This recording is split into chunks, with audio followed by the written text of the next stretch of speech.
Hey, good to be with you for another edition of Know the Bible Plain and Simple, working our way through the stories of the Scripture. Today's story number 6, Isaac and Rebekah, story of an interesting family, to say the least, though probably not much more interesting than families we have today. If you haven't done so already, I encourage you to read the story in Scripture. Genesis chapter 27 is great. If you want to read more, you can read more of the story as well. When we talk about the story, what comes to mind is Esau, the son's plea for a blessing that he doesn't get, but we'll get there. So what's the story about? First off, remember that the majority of the Old Testament, we can say, is the story of Abraham's family. So Abraham and Sarah had one child whose name is Isaac, and Sarah, the mom, dies. And after she dies, Abraham makes sure that Isaac has a wife. So he sends his servant to go kind of back to the homeland where the family is from. And the servant runs into extended members of the family and finds Rebekah. A really charming story, worth reading. If you don't know it, he meets her at the well after praying, almost kind of, God, give me a sign, and he gives a sign. Really neat story. And Rebekah has a brother named Laban. He'll play a role in the next week's story, so just kind of put that in the back of your mind. But Rebekah comes back, and she and Isaac get married. And eventually they have children, twins, twin boys, not identical, actually quite different from each other. Esau and Jacob. Esau is all physically, they're different. Esau is described as really hairy all over. He loves the outdoors. He loves hunting. Jacob, a little more soft-skinned, likes to is more of a homebody, and his mother Rebekah favors Jacob, which plays a story late in a second as well. Sometime after the birth of children, God visits upon Isaac in one way or another and kind of reiterates the promise that he had given to his father Abraham. The promise is also for Isaac, that I'll bless you with children and numbers beyond ability to count. And so that blessing, we know, is passed on to Isaac. Sometime later, Isaac, we don't know tons of the story of Isaac, but eventually Isaac is blind and getting old and thinking that he's going to die. And in fact, he doesn't, but he doesn't know that at the time. And so he is ready to kind of pass on his final blessing to his children. And this type of blessing is really kind of like a last will and testament. It's like a legal, almost like a legal document. So whatever he says in this blessing is binding. And so he sends Esau, his oldest, by a few minutes, however many minutes it is, out to go hunting and to go make some food, and says, when you come back, I'll give you the blessing. And this is where Rebekah comes up with a plan and calls Jacob and says, Jacob, just do what I say. Put on this goat skin so you feel hairier like your brother, and take this food that I made, which would be like what your brother would make, and go and get your brother's blessing from your dad. And so the two of them deceive Isaac, and Isaac has his suspicion, but nonetheless he goes with it and goes ahead and blesses. He's thinking he's blessing Esau, but he's really blessing Jacob, and gives them the whole inheritance. And by the time Esau gets back, Jacob has Isaac has nothing else to give, and it's already been given away. And so Esau kind of cries out, "Come on, Dad, don't you have anything else to give me?"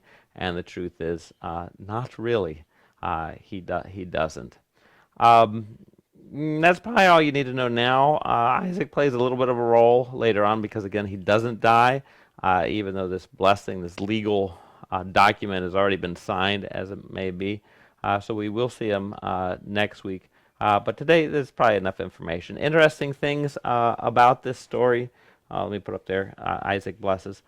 A couple interesting things. I think it's Isaac and Rebekah. You see some of their spiritual life. Isaac, we see him meditating out in the fields. We see him crying out to God when his wife isn't able to have children for, I think, about 20 years.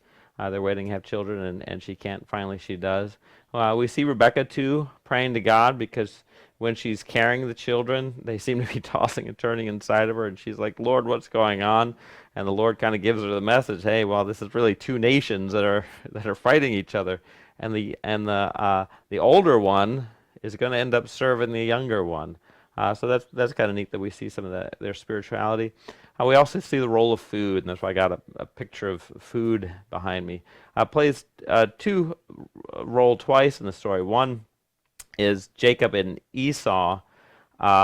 Jacob makes red lentil soup stew, and Esau, who's been gone all day, comes in and he's just famished and wants some, and Jacob's like, nope, not going to give it to you unless you sell me your birthright, which is a little different than the blessing that he gets later on.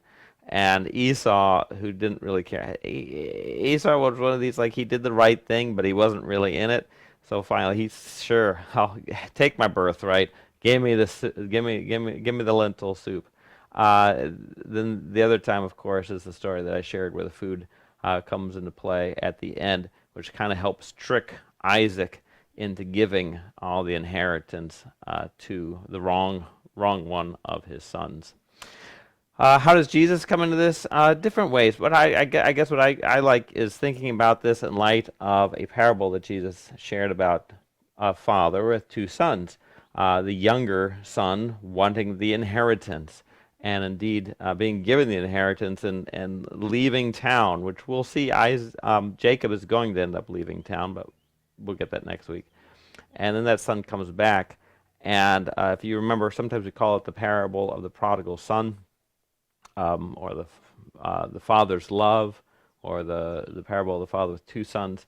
And the son comes back, and in this story, the father embraces the young son when he comes back, and the older son is upset, kind of like Esau, okay, who's always been there, and yet in this case, in Jesus' story, the father embraces the older one too, and so it's kind of like this contrast in the legal code of this day. Isaac only had something to offer to one son who was deceitful. By the way, he tricked him and he gave it to him. And Esau, he had nothing left. Whereas in Jesus' story, the father has enough for everyone. And indeed, that kind of shows us what the love of the father is, who gives us his own son, his attitude toward all of his children. He doesn't run out of what he has to give, and he welcomes everyone. He welcomes cheaters and liars and those who despise their birthrights and those who don't, and he just welcomes them all to his table and prepares a feast upon feasts to embrace all of his children. Let's see. Other than that, I'd say spend some time in your household with a friend. What stands out to you from the story, from what you've read, from what I've been able to share, how it connects to Jesus or other things as well. And then spend some time praying for and with each other. What are you praying for this week? And, of course, close with the Lord's Prayer, if you will. Next week, we'll look more specifically at Jacob, then, Jacob's story, whose name gets changed to what? Very important. Well, come back next week and we'll share that with you. Have a good time. Bye-bye.